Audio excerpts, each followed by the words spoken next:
सभी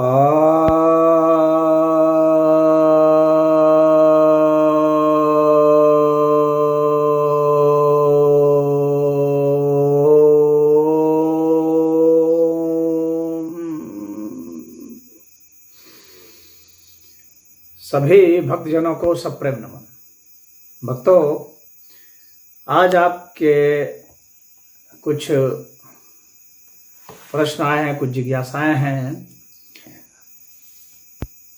उनका समाधान करने के लिए प्रस्तुत हुआ हूँ। एक जिज्ञासा है कि श्रीलंका तो अभी हाल फिलहाल का बना हुआ है, तो जो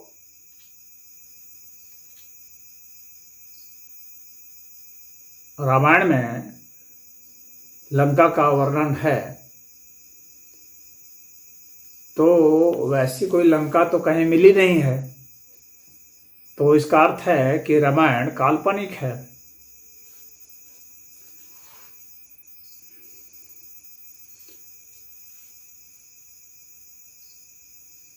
तो इसका समाधान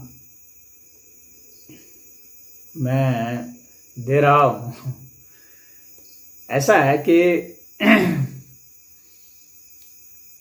अभी की जो श्रीलंका है वह उस समय लंका नहीं थी। इसका किसी के पास क्या प्रमाण है? श्रीलंका को पहले सिलोन कहा जाता था। उसे सिंघल द्वीप भी कहा जाता था, क्योंकि सिंघल भाषाभाषी के लोग वहाँ थे। और सिंघल जो है एक भाषा है जो कि मगधी भाषा से बनी है। तो यहाँ के जो सिंघल भाषाभाषी के लोग थे, अब यह तो श्रीलंका के इतिहास में भी मिलता है कि वहाँ पर पहले यक्ष लोग रहते थे, और ये श्रीलंका के इतिहास की बात बता रहा हूँ। और वहाँ पर विजया नामक व्यक्ति जा कर के स्थापना करता है, जो कि सिंहबाहु के वंश का रहता है।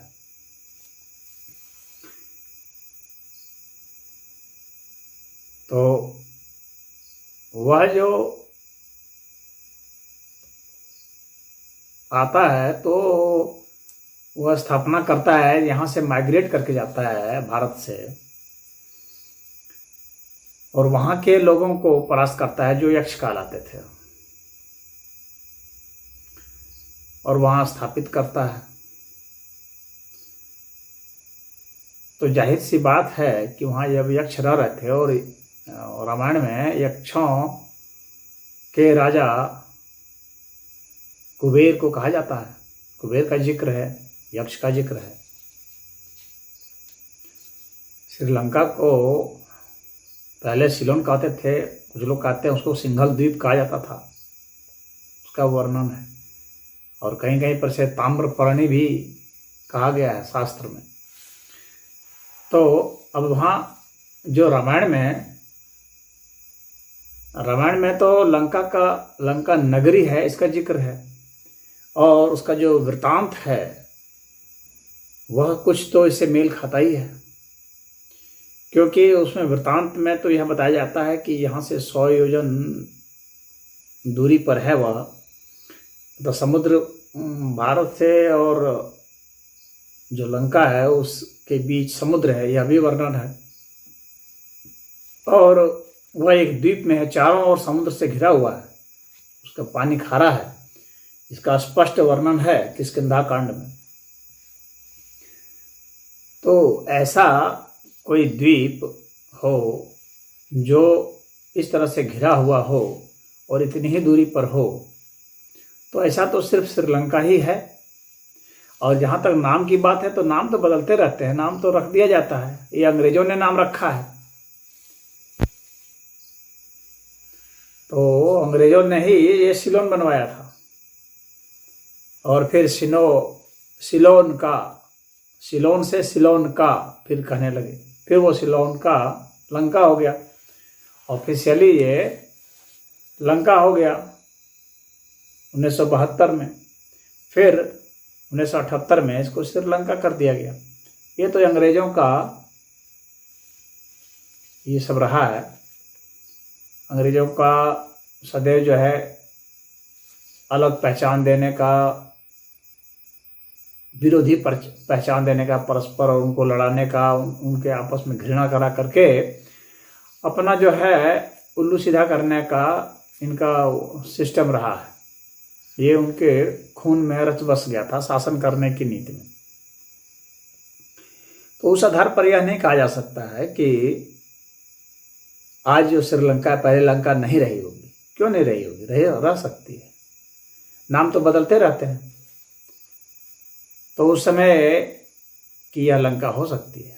अब कुछ लोग शोध करते हैं, नहीं वह लंका नहीं थी, कोई और जगह है लंका। ठीक है, तो कोई और जगह है तो उसका भी प्रमाण लाएं।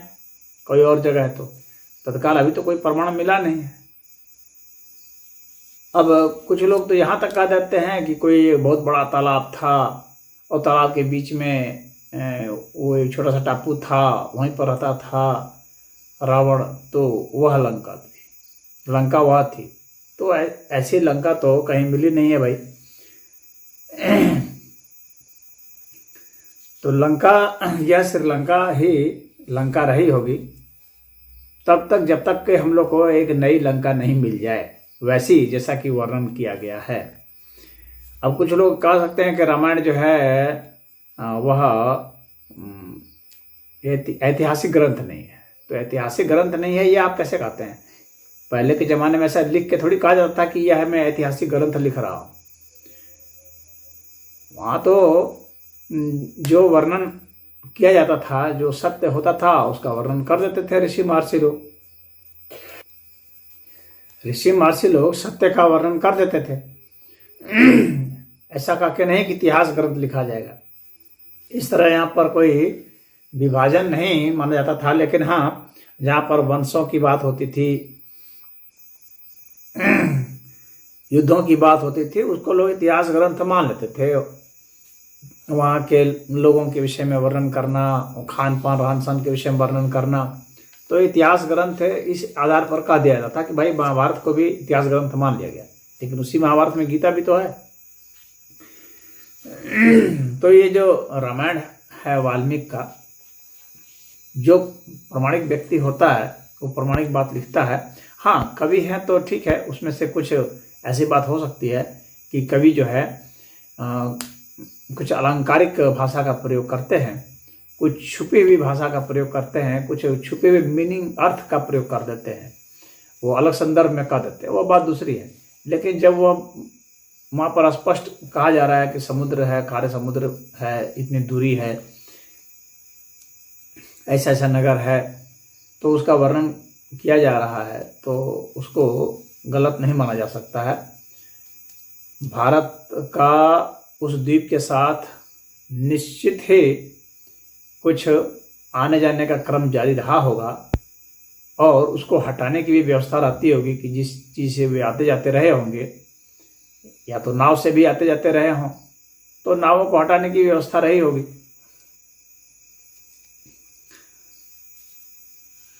तो यहाँ पर मैं यही कहूँगा कि सिर्फ नाम के आधार पर यह कहना कि अभी इसका नाम सिलोन था तो यह वो लंका नहीं है, तो ऐसा कहना उचित मुझे प्रतीत नहीं होता है। पहले उसका नाम लंका भी रहा होगा, जब हम लोग के ग्रंथ कह रहे हैं। और वहाँ पर भी जो